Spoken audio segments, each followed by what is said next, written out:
طاقت پوری تاریخ اور ہمارے معاشرے کی ایک اہم چیز رہی ہے۔ پرانی سلطنتوں سے لے کر آج کی ماڈرن قومیں مختلف شکلوں میں سیاسی، معاشی، عسکری اور معاشرتی طور پر طاقت کو استعمال کر کے اپنا اثر و رسوخ دکھاتی ہیں۔ زیادہ طاقت کا استعمال ہمیشہ ناانصافی، ظلم و زیادتی اور ہمیشہ معاشرتی فساد اور ناامنی کا باعث بنا ہے، جس کی وجہ سے انسانی حقوق اور آزادی جیسی تحریک چلی ہیں۔ مختلف ماہرین نے مختلف انداز میں طاقت کو استعمال کرنے کا نظریہ دیا ہے، جن میں افلاطون، ارسطو اور میکاولی نے طاقت کو ریاست کے حق میں دینے کا نظریہ دیا۔ طاقت صرف ضروری نہیں بلکہ یہ جاننا بھی اتنا ضروری ہے کہ اسے مناسب طریقے سے کیسے استعمال کیا جائے۔ یہ میکاولی فرماتے ہیں طاقت خراب کر دیتی ہے بلکہ مطلق طاقت خراب کر دیتی ہے۔ یہ لارڈ ایکٹن فرماتے ہیں پاور کا مطلب دوسروں کے کردار کو ان کی مرضی کے بغیر کنٹرول کرنا ہوتا ہے۔ بات کرتے ہیں پاور کی اقسام پر۔ پاور کو 3 کیٹیگریز میں تقسیم کیا گیا ہے۔ فرسٹ قوت یعنی فورس، جسمانی دباؤ کا استعمال کرنا یا دھمکی دینے کو قوت کہتے ہیں۔ پولیس کا خوف یا پولیس کا طاقت استعمال کرنا، فوج کا مخالف پر حملہ کرنا یا پھر پرتشدد انقلاب، یہ سب قوت کہلاتے ہیں۔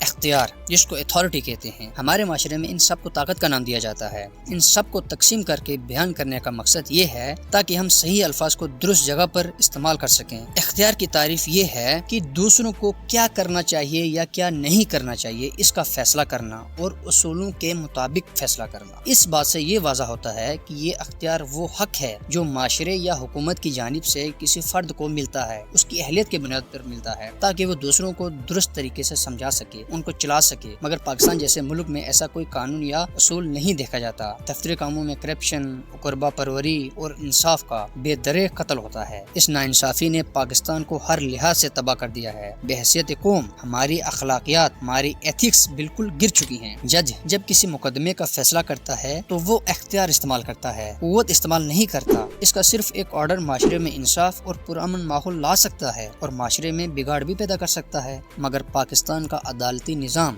دنیا میں سب سے نچلے حصوں میں آتا ہے۔ آگے اختیار کی بھی 3 اقسام ہیں۔ پہلی اقسام ہے دفتری اختیار، جس کو بیوروکریٹک پاور کہتے ہیں۔ یہ وہ اختیار ہے جو ہمارے سول سرونٹس دفتر میں اپنے دائرۂ کار میں رہ کر استعمال کرتے ہیں۔ دراصل اس کا بیجا استعمال پاکستان کے زوال کی وجہ ہے۔ دوسرا روایتی اختیار، جس کو ٹریڈیشنل اتھارٹی کہتے ہیں۔ یہ وہ اختیار ہے جو ہمارے عقیدے کا حصہ ہے، ان کو تسلیم کرنا لازم ہوتا ہے، جیسے بیوی کے لیے شوہر کا اختیار، بچوں پر والدین کا اختیار، عام عوام پر علماء اکرام کا اختیار۔ تیسرا ہے خدائی اختیار، جس کو کرسمیٹک اتھارٹی کہتے ہیں۔ یہ وہ اختیار ہے جو کسی غیر معمولی فرد میں موجود ہوتا ہے، جس کی وجہ سے اس کی تابعداری کی جاتی ہے، اس کی عزت کی جاتی ہے، اس کا احترام کیا جاتا ہے۔ ان لوگوں پر اللہ تعالیٰ کا خاص کرم ہوتا ہے، جیسے حضرت علی علیہ السلام کی بہادری و شجاعت۔ طاقت کی تیسری صورت ہے اثر۔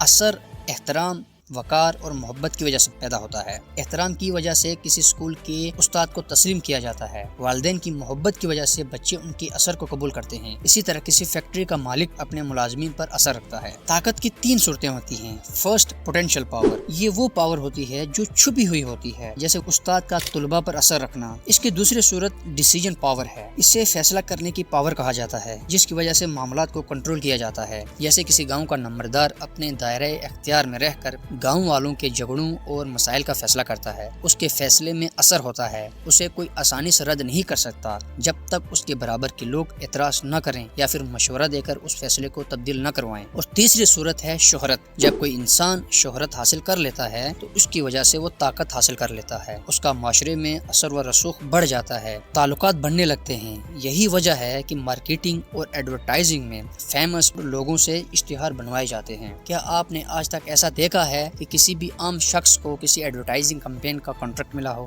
جی نہیں۔ اس کے علاوہ طاقت و اختیار کو مختلف شکلوں میں دیکھا جاتا ہے، جیسے اشرافیہ کی طاقت، معاشی طاقت، سیاسی طاقت، قانون کی طاقت اور احتجاج کی طاقت وغیرہ۔ اس طرح سے طاقت مختلف شکلوں میں وجود میں ہے۔ تو یہیں تک تھا ہمارا ساتھ۔ اگر آپ کو ہمارا کنٹینٹ پسند آ رہا ہے، آپ کی نالج میں اضافہ ہوتا ہے، تو ضرور حوصلہ افزائی کیجیے گا۔ آپ کا اعتماد ہماری محنت، آپ کا ساتھ ہماری کوشش۔ ملتے ہیں اگلی ویڈیو میں، تب تک کے لیے بندے ناچیز کو اجازت دیجیے گا۔ اللہ نگہبان۔